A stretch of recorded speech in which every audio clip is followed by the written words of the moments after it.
Okay, Carnivore Homestead. This is our beef belly. So this is the follow-up video.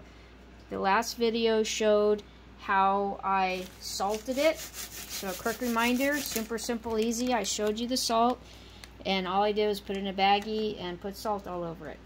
Now if you look here, you can see the liquid. See that? That's what happens. It soaks the moisture out of the meat. That's what you want. That's part of the curing process.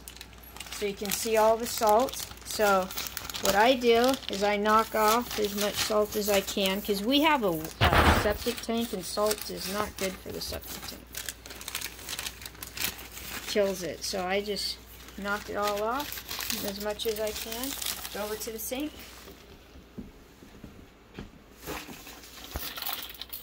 Oh, this turned out nice.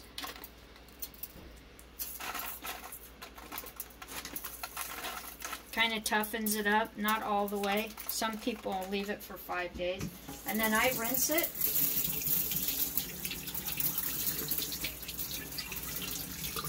Make sure I get all the salt off. So this has been in the fridge. Do you want paper towels? Yes. This has been in the refrigerator for 2 days. And then I dry it off.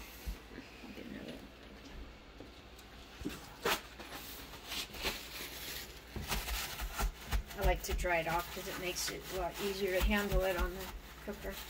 So if you don't have a meat slicer, I didn't have one either when I started.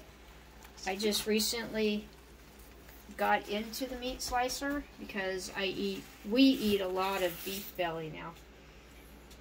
But if you take a knife and you can slice it up as thin as you want.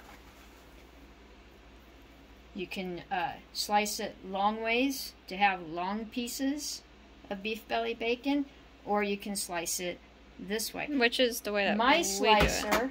This is my slicer.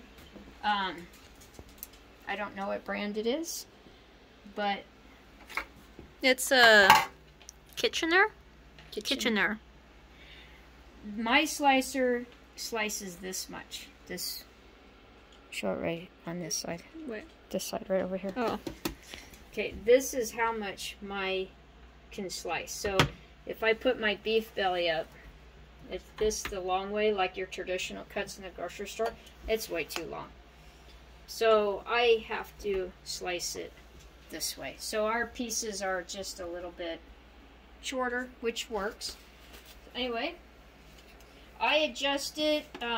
If this was a little more frozen, you can get really thin slices. But since it's not, Because it's easier to slice. it goes up to a ½ inch, I believe. So I'm at 0.5, which probably is a tad less than a quarter. Anyway, the first slice is kind of just. Boy, that's slicing up nice. Look at that. That is beautiful.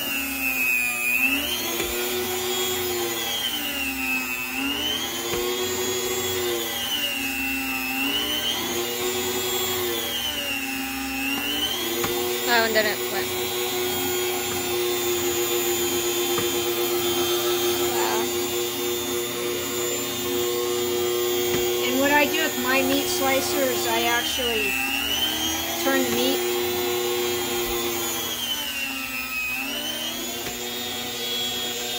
Wow, that was really meaty. That's nice. Normally we don't get them this meaty. We get a lot more fat. The fat's good too, though.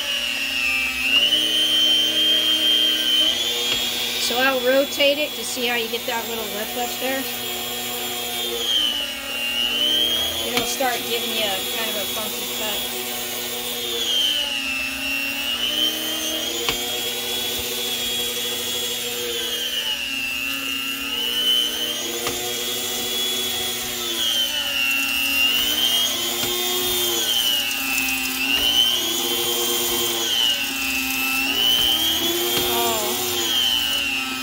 And there you have beef bacon.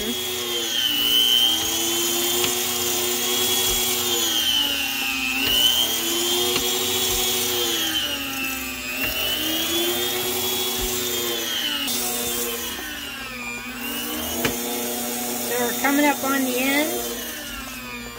This is where you gotta be careful. You want to cut your fingers. Or these home tools are pretty safe, but so what I do is I don't like taking a chance, so I will take this piece of meat, and this is how I make little chips out of it. So I will dice this up. Oh. So you can see, come over here, and what I do is I just cut them up, and this is how I get my beef belly bits.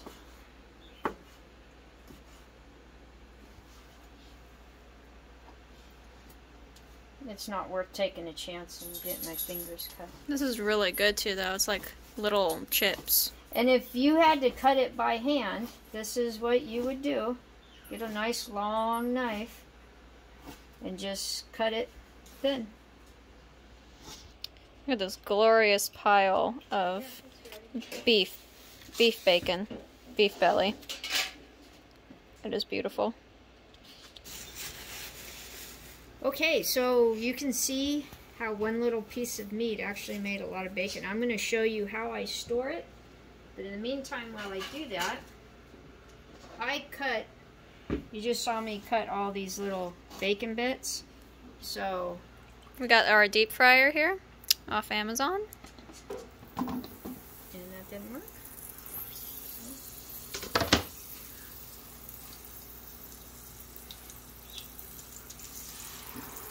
And we'll show you how to make bacon bits. Is that cooked? So in the meantime, this is parchment paper. I buy it in this size. Comes in a, you can see right here,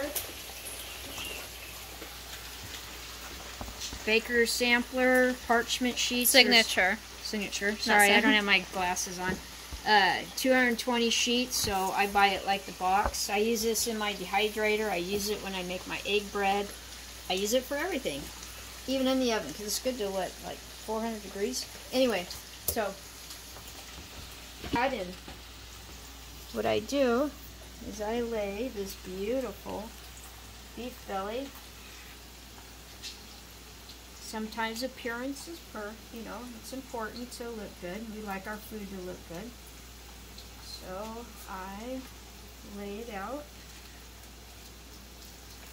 I usually do about 8 slices per serving. Oh, it's so pretty. It's beautiful. I'll do 10 on this one. There we go. And then I fold it up like this. And this is what I put in the freezer. So I'll do another one. That's why I love this parchment paper, because it's already cut to size. I don't have to deal with the rolled stuff. Some of these smaller ones, so I will, I'll do 10 instead of 8. More thinner ones. So you can see how it's sliced out. Isn't that beautiful? Yes. One thing nice about the slicer is you get really uniform cuts. Isn't that beautiful? That's a beautiful piece of beef belly. You can see how the salt colored the meat. That's normal. I use black salt. And it was kind of a charcoal salt, and it turned it black, and it scared me. But it was okay.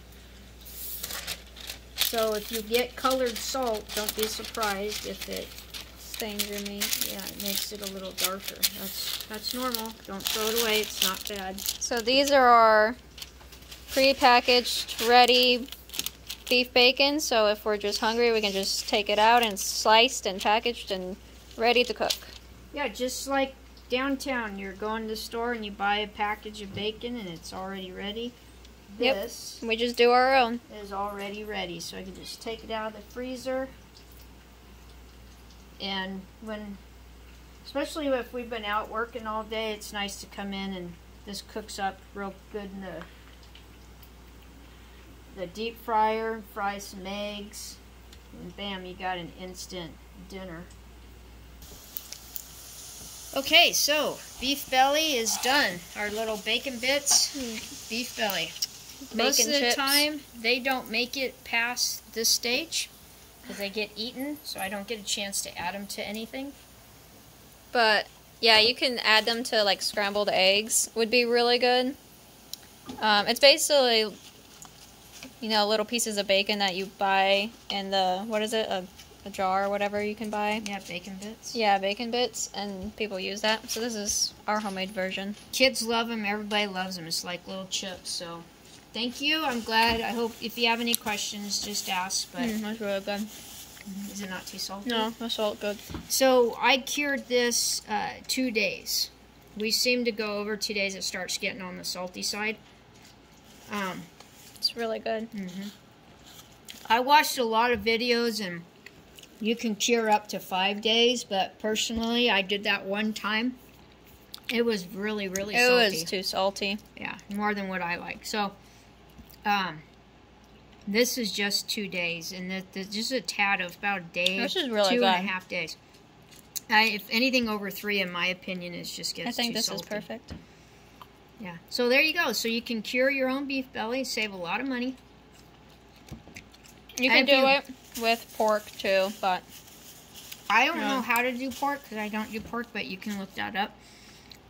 But if you want your beef belly light or salt, then only cure it for 1 day. Just pour it in there and then pull it out in 24 hours. I personally like it a little bit salty, and so I do 2 days. We love salt. Anyway, hope you enjoy. Thank you. Thanks for watching.